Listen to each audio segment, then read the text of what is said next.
Salut chers amis, bonjour tout le monde, j'espère que vous allez très bien. Merci de votre fidélité, merci de votre amour sur notre chaîne YouTube Jinkunga Tutoriel, votre chaîne de référence pour tous vos problèmes liés dans le domaine du génie civil. Les amis, nous sommes de retour sur notre chaîne YouTube. Nous allons continuer nos séries de formations. Nous allons enchaîner rapidement la formation qu'on avait commencé ensemble avec vous sur le pas complet. Alors aujourd'hui, je crois que nous allons voir rapidement le dernier chapitre, puisqu'on avait vraiment commencé ces projets du début jusqu'à ce stade. Maintenant, nous allons voir ensemble avec vous un chapitre intitulé l'ascenseur. Vous allez comprendre avec moi que sur mes deux chaînes YouTube, c'est-à-dire Jinkunga Tutoriel et Académie des logiciels d'ingénieurs, j'ai y posté déjà plusieurs formations à ce sujet, à ce qui concerne l'ascenseur.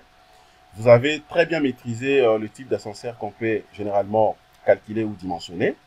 Comment est-ce que l'ingénieur peut calculer ou dimensionner, si je peux le dire comme ça, les câbles ainsi que d'autres éléments d'ascenseur. Mais cependant, comme nous sommes en train d'achever cette formation concernant les projets que vous voyez devant l'écran ici, alors je me suis dit c'est important également que nous puissions donc continuer, aborder quand même ces chapitres de manière à ce que vous puissiez comprendre la réalité de ces chapitres. C'est vrai, c'est comme on dit, la répétition de la science est beaucoup plus importante puisque ça fera de manière à ce que vous puissiez bien maîtriser tous les paramètres des dimensionnements. Les amis, restez connectés, abonnez-vous massivement sur nos deux chaînes YouTube, Jinkunga Tutoriel ainsi que Académie des logiciels d'ingénieurs. Likez nos contenus ainsi que partagez nos contenus. C'est vrai que nous avons passé quasiment, je crois, un et demi ou 2 mois sans pourtant faire des formations. Alors, c'était indépendamment de ma volonté, comme vous le savez très bien. Mes proches, en tout cas, la majorité le savent très bien. J'avais connu un petit souci donc avec la machine que j'utilisais auparavant. Ok, donc jusqu'à présent, au moment où nous sommes en train de parler, au moment où je passe cette formation, je n'ai pas encore récupéré une nouvelle machine. Ok. Mais néanmoins, je me suis dit, bon, c'est quand même important d'utiliser la machine que j'ai pour le moment. Raison de terminer rapidement ce chapitre pour essayer un peu de boucler cette formation. Et puis, nous allons voir d'autres types de formations, puisqu'on aura vraiment à voir plein de trucs ensemble avec vous.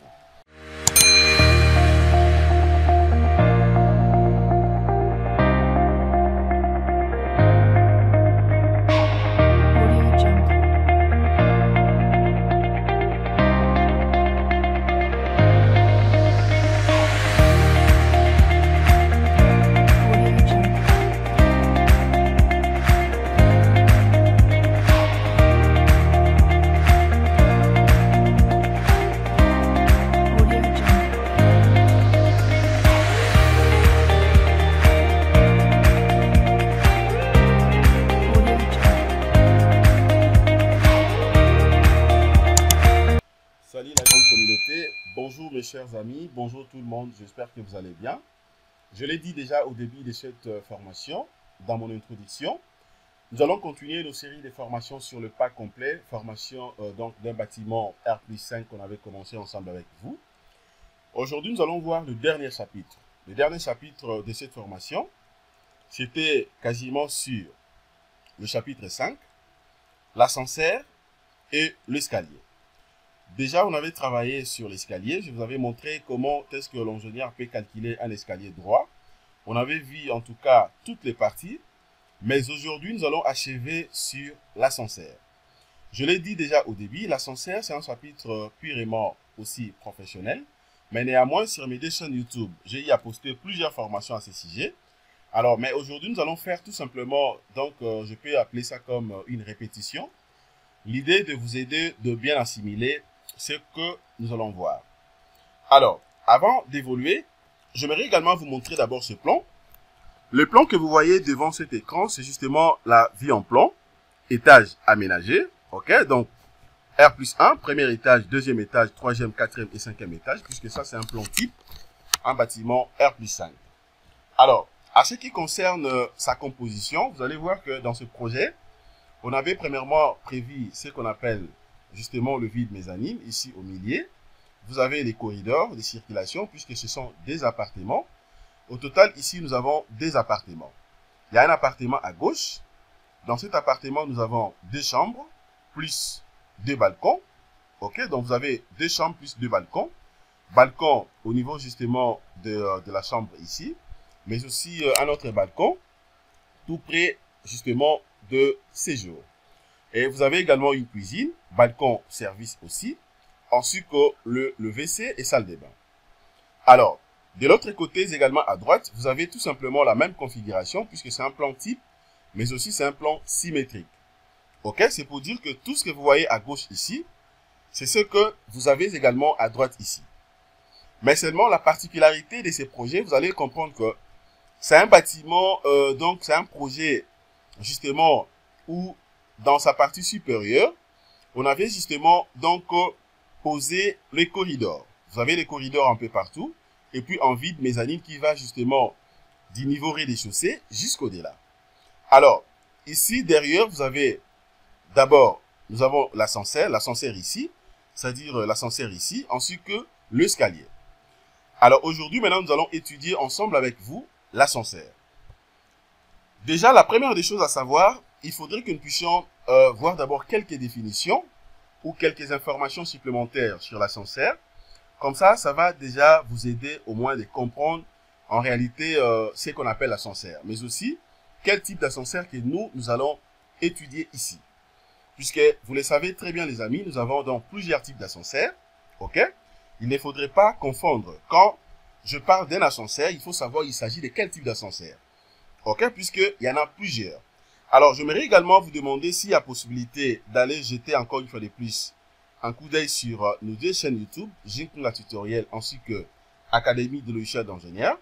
Vous allez donc justement écouter ou suivre d'autres vidéos, d'autres formations que j'ai eu à poster sur l'ascenseur, très importantes.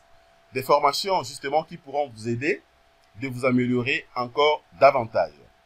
Et donc, je m'en vais rapidement déjà sur l'ascenseur. Comme ça, nous allons ensemble avec vous travailler sur ça. Voilà, donc le point, c'est le point 5.2, l'ascenseur. Alors, lisons d'abord ensemble avec vous. L'ascenseur est un moyen de transport sur un axe vertical, au même titre que le train. Les avions, les métros, la voiture, le sont sur des axes horizontaux. Alors, cela revient à dire quoi? Il faut comprendre au moins que l'ascenseur également c'est un moyen de transport, comme les trains, les avions, le métro, la voiture. À la seule différence, il faut comprendre que l'ascenseur c'est un moyen de transport justement sur un axe vertical, mais tandis que le train, les avions, le métro, la voiture, elles sont justement sur des axes horizontaux. C'est juste ça la différence. Alors, comme eux, par exemple, il sera soumis aux mêmes lois, capacité de transport, temps de transport, attente, saturation, sécurité, etc. Techniquement, c'est une cabine supportée justement dans une structure parallélopipède appelée étrier. C'est translatant verticalement dans une gaine. Alors, le valeur normalisée des charges et de vitesse sont définies par la norme NF ISO 4190-1. Et donc ça, c'est juste question, ça dépend, c'est seulement la norme en fait. C'est seulement la norme. C'est comme je vous avais dit déjà, je crois, dans plusieurs formations que je poste sur mes 2 chaînes YouTube. Moi, j'utilise plusieurs normes ici. Ça dit, je travaille généralement sur la norme Eurocode, mais aussi je travaille sur la norme Bayel. Hormis ça, j'ai également d'autres normes que moi, j'ai souvent l'habitude d'utiliser. Alors, si vous avez besoin de toutes ces normes, écrivez-moi inbox, comme ça je pourrai vous partager cela sans problème. On continue. Alors, d'abord pour la vitesse. Il faut savoir que pour la vitesse, nous avons 0,63 mètres par seconde. Nous avons une vitesse de 1, ok? Donc 1 minute par seconde, 1 minute 60 par seconde. À ce qui concerne maintenant pour la cabine, disons comment, pour la charge de la cabine. À ne pas confondre les amis. Ici, ça dit la vitesse, c'est à part. La charge aussi de la cabine, c'est à part. Comme je viens de dire ici, nous avons des vitesses par exemple de 0,63 minutes par seconde, 1 minute par seconde et 1 minute 60 par seconde. Ça, c'est concernant justement la vitesse. Mais pour la charge de la cabine maintenant, nous avons une charge de 630 kg pour 8 personnes, une charge de 800 kg pour 10 personnes, et puis une charge de 1000 kg pour 13 personnes. Donc là, ça dépend maintenant de tout un chacun. Alors, vous allez comprendre également que le nombre de personnages dépend aussi de la conception du projet. Dépend aussi de la conception du projet. Ça dit si par contre que le projet a été conçu par un architecte, l'architecte déjà dorénavant doit savoir au moins que la cage d'ascenseur que moi je suis en train de concevoir ici va contenir minimum combien de personnes, puisque tout est fonction également des dimensions. Alors si vous venez également ici, par exemple dans le plan que je viens de vous montrer tout à l'heure, vous regardez seulement ici, ou bien je peux prendre même la vue en plan à côté. Ok, vous regardez par exemple les dimensions ici, les dimensions qu'on a ici, vous allez voir que la cage d'ascenseur ici n'est pas du tout grande. Ok, c'est pour dire que pour nous, ça sera un peu difficile de contenir minimum au moins 10 personnes. 10 personnes, ça sera trop, d'autant plus que l'espace n'est pas suffisant. Ok, l'espace n'est pas du tout suffisant. Néanmoins, je peux exploiter ça pour 8 personnes. Ok, donc déjà, je peux dire que la charge de la cabine que moi je vais utiliser ici, j'aurai une charge de 630 kg. Alors, maintenant, je viens sur le type d'ascenseur. Le type d'ascenseur suivant l'air traction. Suivant l'air traction, nous avons donc le type d'ascenseur. Premièrement, nous avons ce qu'on appelle les ascenseurs à câble de traction. C'est simple. Ça dit dominant le marché du secteur justement tertiaire. C'est pour dire quoi? Généralement, vous allez comprendre que à ces jours, à nos jours, plutôt dans le 21e siècle, ça dit les ascenseurs à câble de traction est beaucoup plus utilisé, contrairement par rapport aux ascenseurs hydrauliques. Le deuxième type d'ascenseur ici, vous avez ce qu'on appelle les ascenseurs hydrauliques.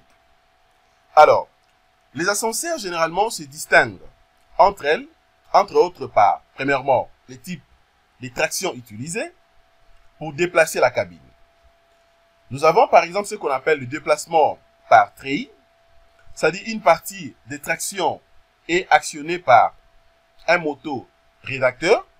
Elle entraîne justement des câbles dans une extrémité est fixée justement à la cabine d'ascenseur et l'autre à un contrepoids.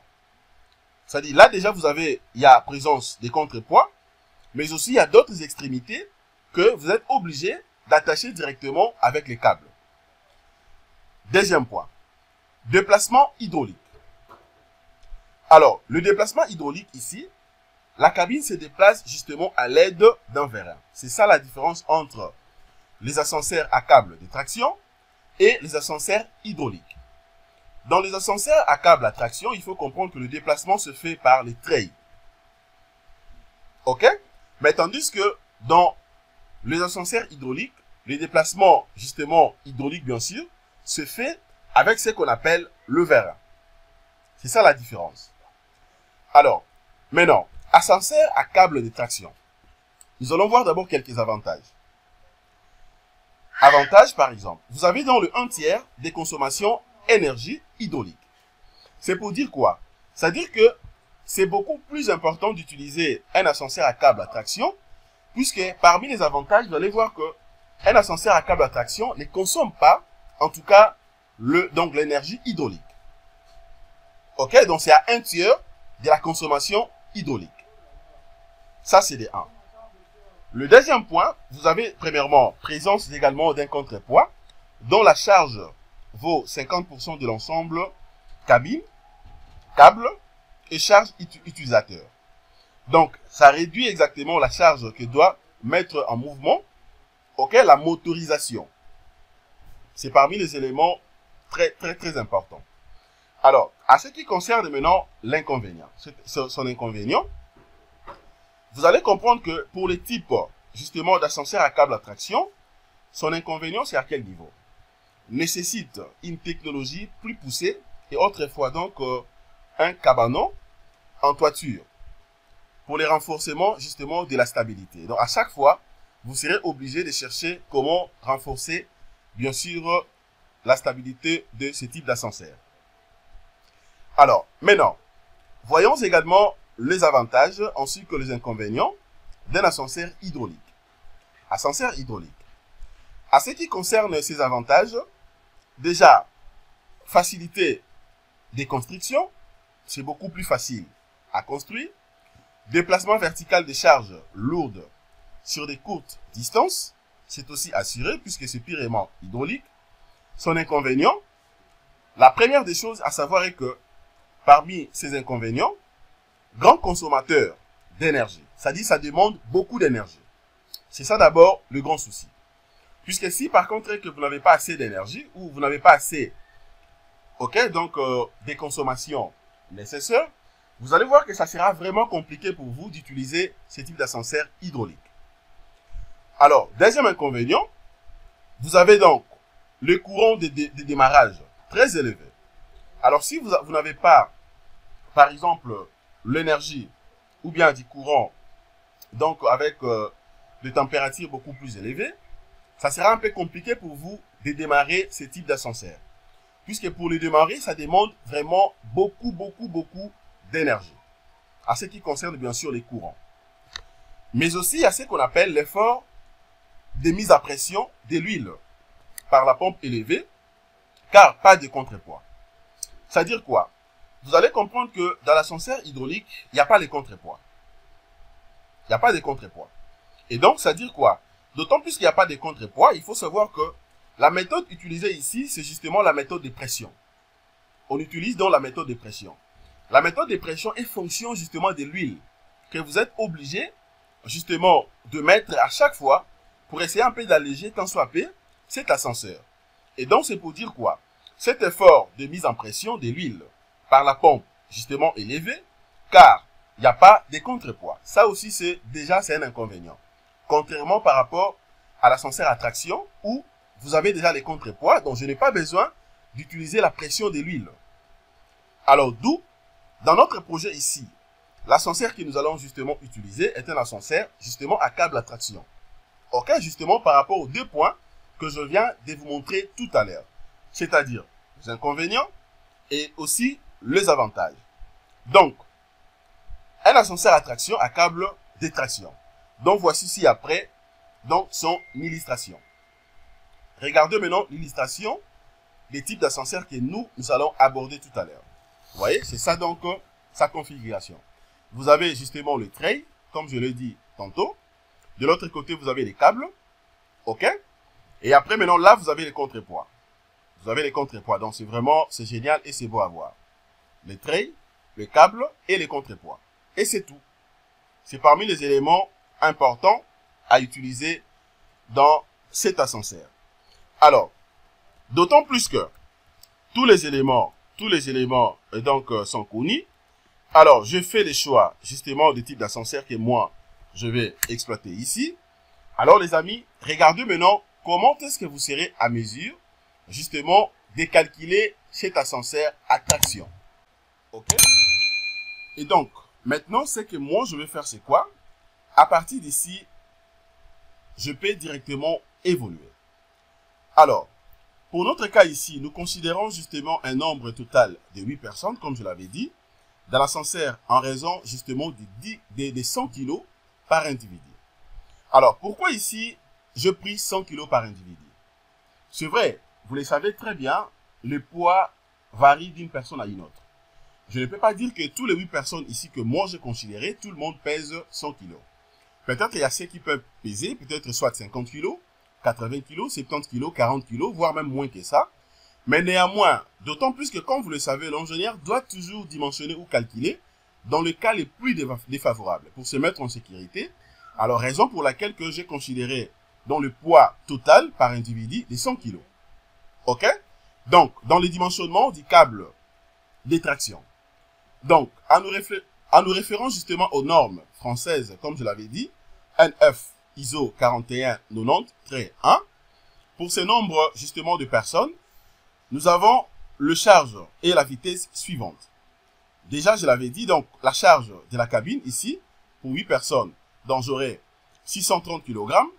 La charge dit aux personnes, par individu, ça fait 100 kg. Donc, je suis obligé de prendre que le nombre de personnages ici, dans le 8, multiplié par 100 kg, ça me donne directement une valeur de 8000 kg.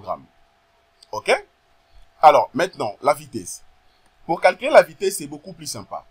La vitesse moyenne de déplacement ici, que moi j'ai considéré, je prends une vitesse de 1 minute par seconde. Alors, selon maintenant la loi de Newton, la contrainte dans les câbles de l'ascenseur sera justement déterminée de la manière suivante. Vous avez de l'autre côté, vous avez justement le poids. Ok? Là, vous avez le P. De l'autre côté, vous avez le T. Donc, c'est comme une traction. De l'autre côté, on tire. En bas, ici, également, on tire. Cela revient à dire quoi? Si je vais maintenant calculer la contrainte justement par la loi de Newton, je vais faire quoi ici? Donc, j'aurai d'abord le T ici, la pression ici, moins le P, la pression ici, qui sera égal justement à M, c'est-à-dire la masse, multiplié par l'accélération. Ok? Alors, maintenant, je vais tirer directement la pression T. Dès que je tire la pression T, ça sera égal à P plus la masse multipliée par l'accélération. Donc, le M multiplié par l'accélération. Qui sera égal à M multiplié par G plus M multiplié par l'accélération. Donc, ceci implique, donc, je tire maintenant, je prends L. Donc, M passe de l'autre côté. M sera multiplié par G plus l'accélération. D'où la pression T sera égale à M, qui est la masse, multiplié par, multiplié par G plus l'accélération. Alors, la contrainte dans ces câbles sera justement égale à quoi? La contrainte sera égale à la pression T sur la section S, qui sera égale à M multiplié par G plus l'accélération sur S. Alors, je tire maintenant le S que vous voyez ici. Ok? Je tire maintenant le S. Le S sera égal à M multiplié par G plus l'accélération sur la contrainte. Or, la contrainte doit être supérieure ou égale. La contrainte qui sera égale justement à la contrainte supérieure ou égale à M multiplié par G plus l'accélération sur la section S. Ok, donc là, je pense que c'est clair et c'est simple. Alors, maintenant, comment trouver maintenant les S ici? La section du câble étant circulaire, donc le S sera égal à pi demi carré sur 4. Donc, en égalisant justement les deux sections ou les deux surfaces, nous trouvons justement le résultat suivant. C'est-à-dire, pi multiplié par diamètre carré sur 4 doit être supérieur ou égal à M multiplié par G plus l'accélération sur la contrainte. Ceci implique que le diamètre doit être supérieur ou égal à la racine carrée, ok, de 4 multiplié par M multiplié par G plus l'accélération sur pi multiplié par la contrainte. D'où le diamètre maintenant. Comment je peux trouver le diamètre? Le diamètre sera égal, doit être supérieur ou égal à la racine carrée de 4 multiplié par M multiplié par G plus l'accélération sur la contrainte multiplié par, non, sur pi multiplié par la contrainte. Ok? Donc c'est beaucoup plus simple. Alors, avec maintenant, ce qu'il faut savoir, déjà le G ici, ça représente quoi? Ça représente tout simplement l'accélération des pesanteurs prises égale justement à 9,81 mètres par seconde carré. Tandis que le gamma ici, ça représente l'accélération propre de l'ascenseur. Le 2, c'est le diamètre du câble de traction. Le M, c'est la masse considérée dans les calculs. Et puis la contrainte ici, c'est la contrainte admissible du câble. Maintenant, nous allons l'évaluer rapidement. L'évaluation des charges, maintenant, j'aurai quoi ici? C'est-à-dire la charge de la cabine, qui est égale à 630 kg. Je peux les convertir directement en newton, donc ça sera 6300 newtons. La charge due aux personnes, ça sera égal à quoi? 100 multiplié par 8 personnes. Ça me donne une valeur de 800 kg. Je fais la conversion également en newton, donc ça sera égal multiplié par donc 1000, donc ça me donne une valeur de 8000 newtons. Donc le M ici, c'est-à-dire la masse considérée dans le calcul, sera maintenant égal à quoi? Sera égal à 6300 plus 8000. Donc la masse est égale à 14300 newtons. Ok? Alors, maintenant, le FE sera égal à quoi? Sera égal à 230 mégapascales. Or, la contrainte doit être égale à 2 tiers de FE. D'où la contrainte sera égale à quoi? Sera égale à 160 MPa, qui est égal à 160 multiplié par 10 exposant 6 newtons par mètre carré. Maintenant, la contrainte ici sera égale à quoi? La contrainte sera égale à V sur T. la contrainte sera égale à V sur T. C'est-à-dire V, ça représente tout simplement, comme je l'avais dit ici, ça représente tout simplement la vitesse. La vitesse. Or, la vitesse, dans mon cas ici, j'avais pris une vitesse de 1 mètre, disons comment, et 1 minute par seconde. Donc, la vitesse V sur T sera égale à combien? 1 minute par seconde sur 3,5. D'où la vitesse, maintenant, la contrainte sera égale à 0,28 mètres par seconde carré. Le G, on avait dit que le G que nous allons utiliser ici, c'est-à-dire le G qui représente tout simplement l'accélération, ok? Ça représente tout simplement, comme je l'avais dit, l'accélération de pesanteur, prise égale à 9,81 m par seconde carré.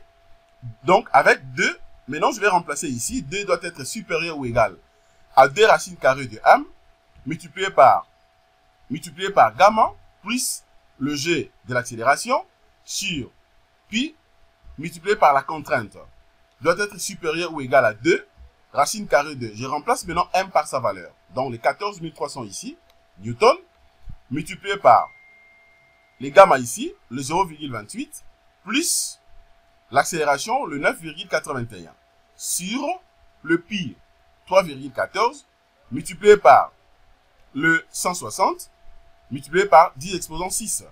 Alors, dès que je calcule, je trouve directement le diamètre 2 supérieur ou égal à 0,033 mètres, d'où je prends donc 2 doit être supérieur ou égal à 3,5 cm. Alors, pour notre cas ici, nous prenons 2 égale à 5 cm. OK? Donc, regardez maintenant comment je viens de dimensionner donc les câbles d'ascenseur. Donc, ce qui était beaucoup plus important pour moi, c'est d'abord de dimensionner les câbles d'ascenseur dans ce projet. Et donc, c'est pour dire quoi? Déjà, à ce stade, je sais très bien que l'ascenseur ici, je viens de dimensionner, j'ai trouvé justement le câble, donc la section ou le diamètre des câbles, le diamètre de 5 cm, ce qui est beaucoup plus important pour moi. Vous voyez? Et donc les amis, voilà ce qu'il fallait faire. Donc je pense que nous sommes arrivés à la fin de notre formation. Le dernier chapitre sur l'ascenseur, c'est ce que je voulais vous montrer concernant le calcul, comment vous serez à mesure de dimensionner donc les câbles de l'ascenseur. Ok, donc merci de votre disponibilité, nous sommes arrivés à la fin. Par conclusion, je dirais que c'était vraiment important. Un grand plaisir pour moi de partager ce genre de formation ensemble avec vous. C'est un projet pas complet qu'on avait commencé du début jusqu'à la fin. Nous avons vu généralement toutes les parties. Allez-y sur mes 2 chaînes YouTube. Vous allez donc suivre tout ce que j'ai à poster là-dessus concernant cette formation. Merci de votre fidélité. Donc, restez toujours abonnés à nos 2 chaînes YouTube, Jinkunga Tutoriel, ainsi qu'Académie de logiciels d'ingénieur. Abonnez-vous massivement, ainsi que passez une excellente journée les amis. Au revoir.